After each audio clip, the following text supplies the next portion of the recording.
Shalom, salam jumpa untuk kita semua. Sahabat berita selamat dari Duma dimanapun berada.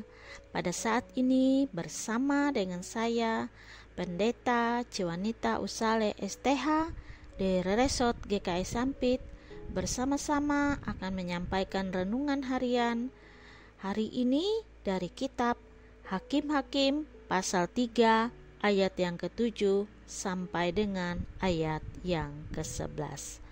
Kita akan bersama-sama bersatu di dalam doa. Kristus Tuhan, puji syukur kami sampaikan ke hadapan-Mu atas segala penyertaan dan perlindungan Tuhan dalam setiap langkah kehidupan kami. Terima kasih untuk hari ini. Atas waktu dan kesempatan kami bersama-sama boleh mendengarkan berita selamat dari Duma. Kami memohon Roh-Mu untuk mengisi kami, menyiapkan kami semua untuk mendengar sabda-Mu.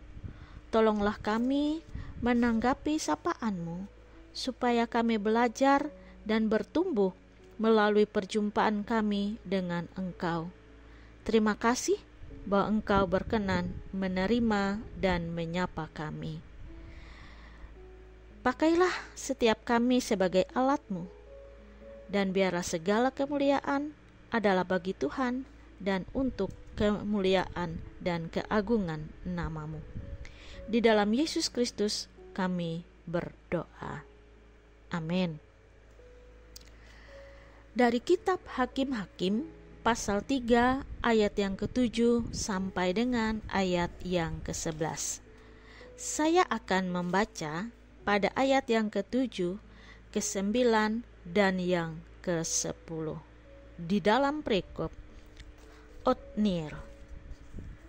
Orang Israel melakukan apa yang jahat di mata Tuhan. Mereka melupakan Tuhan Allah mereka dan beribadah kepada para Baal dan para Asyerah. Lalu berserulah orang Israel kepada Tuhan. Maka Tuhan membangkitkan seorang penyelamat bagi orang Israel, yakni Otniel, anak Kenas, adik Kaleb.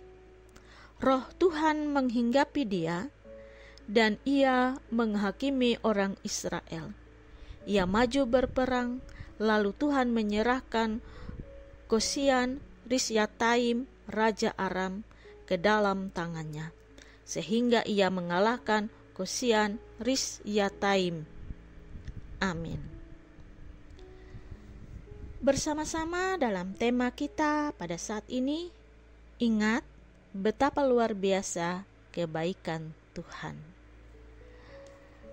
Bagai kacang lupa kulitnya, demikian peribahasa kita pakai ketika seseorang lupa akan asal-usulnya atau tidak tahu diri, tidak tahu berterima kasih, dan sombong.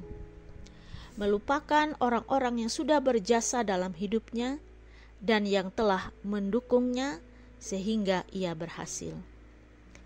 Orang Israel melupakan Tuhan, Allah, dan tidak mengingatnya lagi. Mereka melakukan apa yang jahat di mata Tuhan. Mereka beribadah kepada para Baal dan Asyerah, sehingga Tuhan menjadi murka. Tuhan menyerahkan mereka ke tangan Kosian Risyataim, Raja Aram Mesopotamia. Ini adalah hukuman Tuhan terhadap Israel, karena ia murka atas penyelewengan mereka. Selama 8 tahun orang Israel takluk kepada Kosian Risyataim.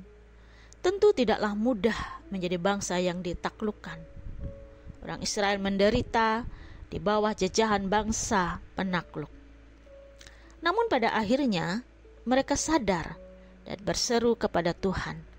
Bangsa yang telah lama tersesat sekarang kembali. Betapa luar biasa kebaikan Tuhan. Segera Tuhan membangkitkan seorang penyelamat, yakni Otniel, anak Kenas, adik Kaleb. Padahal 8 tahun sudah orang Israel menyakiti hati Tuhan. 8 tahun sudah mereka melupakan Tuhan. Namun Tuhan Allah segera merespon seruan umat.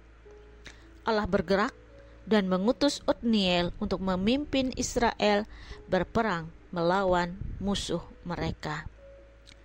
Pada waktu yang tepat, Allah memberkati Otniel dengan menempatkan rohnya atas pria itu. Roh Tuhan mendatangi dia sehingga ia dapat mengalahkan Kusyan Rishyataim, raja Aram Mesopotamia. Hasilnya, Israel dapat menikmati kedamaian selama 40 tahun. Dapat kita katakan bahwa kemenangan Otniel adalah kemenangan Allah, karena Allah yang memilih Otniel dan Tuhan juga yang menyerahkan Kusyan Rishyataim ke dalam tangan Otniel. Karena Tuhan dan karena roh Tuhan memenuhi Otniel lah, maka ia mampu melaksanakan tugas berat tersebut. Sahabat, berita selamat dari rumah. Mungkin kita adalah orang yang seringkali melupakan kebaikan Tuhan atau tidak mengingat akan Tuhan dalam hidup kita. Sudah lama kita meninggalkan Tuhan. Bahkan kita kerap melakukan perbuatan yang mendukakan hati Tuhan. Kita ingin kembali, tetapi tidak yakin akan diterimanya. Kita hendak bertobat, tetapi tidak yakin akan mendapat pengampunannya. Ingatlah betapa luar biasa kebaikan Tuhan. Untuk setiap kita yang kembali, Tuhan senang hati mengulurkan tangan. Untuk setiap kita yang bertobat, Tuhan murah hati memberi pengampunan. Dan setiap orang yang ditunjuk dan dipakai akan dipenuhi roh Tuhan. Ini merupakan sesuatu yang sangat diperlukan orang-orang yang akan berkarya bagi Tuhan. Dipenuhi roh akan melengkapi dan memampukan orang-orang yang akan melaksanakan tugas dari Tuhan, meski berat sekalipun. Roh Kudus telah datang dan hidup di dalam setiap diri orang percaya kepada Kristus. Kuasa Roh Kudus tidak akan nyata terlihat jika kita terus-menerus mendukakan dan memadamkan roh. Baru setelah kita membiarkan diri kita dipimpin Roh Kudus, maka kita akan dimampukan untuk berkarya bagi Tuhan dan menjadi berkat bagi orang lain. Ingat akan Penciptamu dan jangan melupakan kebaikannya sepanjang hidupmu. Amin. Mari kita bersatu di dalam doa. Bapa kami yang di sorga, segala puji syukur kami naikkan kehadirat-Mu yang Maha Kudus atas segala kasih karunia yang Kau nyatakan di dalam Kristus Yesus Tuhan kami. Kami bersyukur bahwa Engkau berkenan memakai kami, meskipun kami hanyalah sekumpulan manusia yang tidak berdaya di hadapan-Mu. Kami kecil dan hina, namun Engkau membuat kami menjadi pekerja-pekerja Kristus yang berguna, utusan-utusan Kristus, pembawa kabar sukacita. Tolonglah kami untuk memurnikan motivasi, agar kami senantiasa selalu taat dan setia kepada Tuhan. Roh Kudus senantiasa memenuhi hati dan hidup kami, agar kami dapat melakukan yang terbaik untuk kemuliaan bagi nama Tuhan. Terima kasih Tuhan, Engkau memberkati kami semua dimanapun kami ada dan berada. Di dalam Yesus Kristus kami bersyukur dan berdoa. Amin.